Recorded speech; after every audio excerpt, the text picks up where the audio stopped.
Yan, so good afternoon mga ka-viewers. Meron tayong repair at ito isang speaker. Kasama ng body ko, yung si bro, yan o, bising-bising sa pag-repair. Yan po ay TV, sa flat screen TV. So ito naman yung ating titirahin para ma-repair ito. So, pa naman, video lang man. So problema nito mga ka-viewers, walang power. So kung i-on natin siya, yan o, yung switch niya, yan o, walang power. Pero pag ito ay di-ina natin, so tingnan nyo po ha, didiinan ko yan. O yagan ko dito. At turugan natin nawala eh. Nawala na siya mga kaberso. Nawala. So nawala talaga yung ano niya. Pero pag i-shoot natin ito, magkaroon ng power yan. So wait lang muna ha. Ito. Meron tayo nito. Ayan o, nagkaroon ng power o, nung nadiinan. Power on. O diba? USB mode. Yun. Pero pag i-off mo siya, at on mo siya ulit, yan o, wala. O, naka-on yan. O, diba, naka-on. Walang power. So, may problema yung switch. So, pag ganito, madali rin itong palitan. Kakat mo lang ito at palitan mo ng bagong switch. Ito naman yung bagong switch mga kaberso. Ito yung ipalit ko dyan. Ayan. Yun, diba? So, bago mo natin yan palitan. So, sa mga bago pa lang dito sa aking channel, huwag kalimutang mag-subscribe at huwag kalimutang pindutin yung notification bell, ilagay sa all para automatic kayo ma-notify kaagad sa mga video tuwing i-upload. At mga bros, huwag kalimutang mag-like at in-share yan. So ito, kung natin uli, nagkaroon siya ng power eh. Nawala na naman. So limbarok talaga itong switch na to. Ayan o. Wala na naman. So matik, huwag palit tayo ng switch dito. So ganun lang kasimple mga ka-viewers. So mahirap, wala tayong tripod. Sukat ko lang ito. So ganun lang naman to eh. Cut nyo lang dito. Ayan, ang importante mayroon kayong switch na pangpalit. Dahil pag wala, hindi nyo ma-repair mga ka-viewers. Pwede nyo naman itong linisan. Yan ito na, pwede nang linisan yan. Yan, pwede na namang linisan yan. Pero ako, walang naman linisan ko yan. Mayroon akong dalang switch. So, magpalit ako ng switch. Mayroon akong dalang switch eh. Ayan, ito yung sira. Kasi medyo mahirap din to i-open eh. Pag hindi mo alam, matagalan ka dito dahil pag ito na-open mo na yung kanyang itong pinong ginaganon oh. Yan po ay nahuhulog yung kanyang spring, tumatalsik. So kung hindi mo kabisado itong ilagay, so wag mo nang subukan. Pero try nyo munang magpalit. Madali lang din naman yan. Wala namang mawala pag subukan natin. So yun.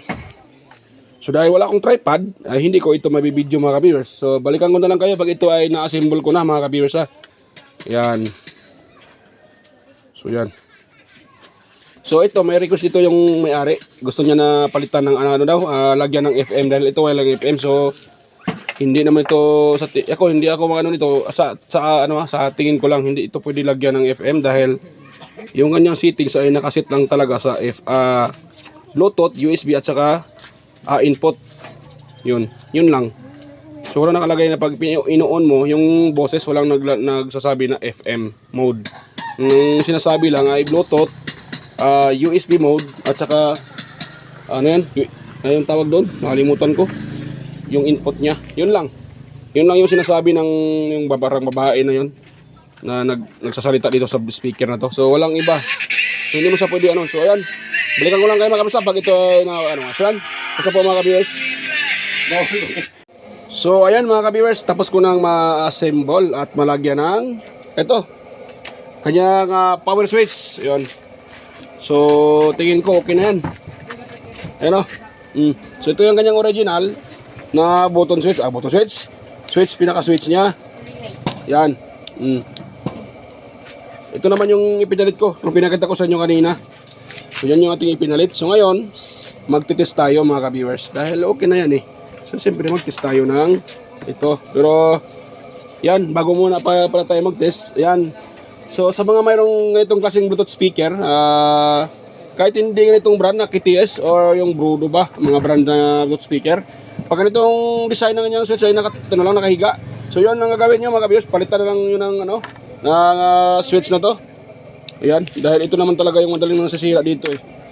Pag walang power, pag kina-charge nyo, nagpa-power naman, nga lang pag ino-on yung switch, walang power. So ito lang palitan nyo, itong switch na to. Huwag muna kayong magsansaan dyan mga magbutingting. Dahil sayang yung effort nyo. Pag i-open nyo pa ito, mahirap naman ito, Hirap yan i-open eh. Daming screw niyan. Yan. Pero kung matyaga naman kayo, so pwede nyo namang i-open. Pero kung wala kayong konting kaalaman sa pagre-repair, huwag nyo nang bulatatin yung kanyang board. So dito muna yung i-try nyo palitan pag speaker nyo ay walang hindi nagpa-power.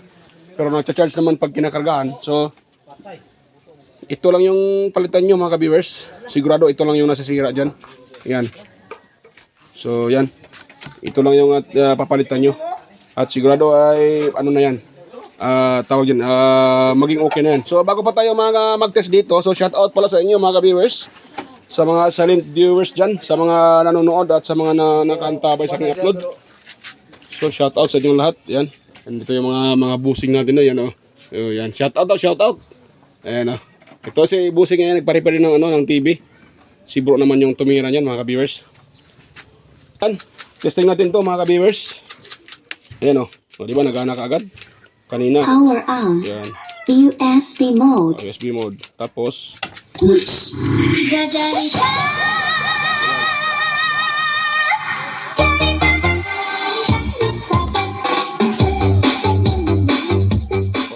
Ayan natin, baka makaka-copyright tayo.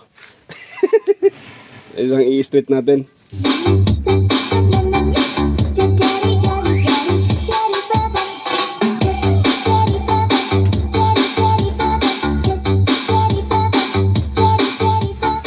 Di ba? Yan, goods na mga ka-viewers at gumana na. So, yan. Tignan nyo naman.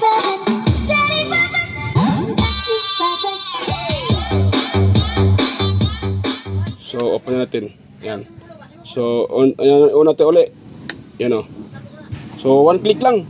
Power So, on. kahapon at kanina, nakita nyo naman, ito, kailangan mo pang diinan.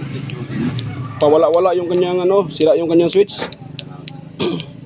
So, ang gusto sana ni ito kasi may ito, ay lang Uncle ko lang to So, gusto kasi niya ay mayroong Bluetooth. So, hindi naman siya pwede lagyan ng Bluetooth dahil ang naka sa kanya ay lang, USB drive, FM, FM, wala siyang FM pala.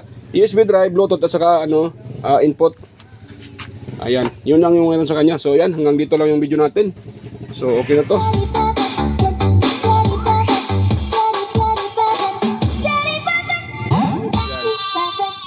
Okay na. So yan mga ka-viewers, sana wag niyong kalimutang mag-subscribe sa aking channel at wag kalimutang i-share sa iba yung ating video para makatulong tayo sa mga gustong mag-DIY at wag kalimutang mag-like. O yan, hanggang dito lang po. At kita-kita tayo ulit sa aking next na mga uploads. So yan, bye-bye po mga ka-viewers, bye-bye po.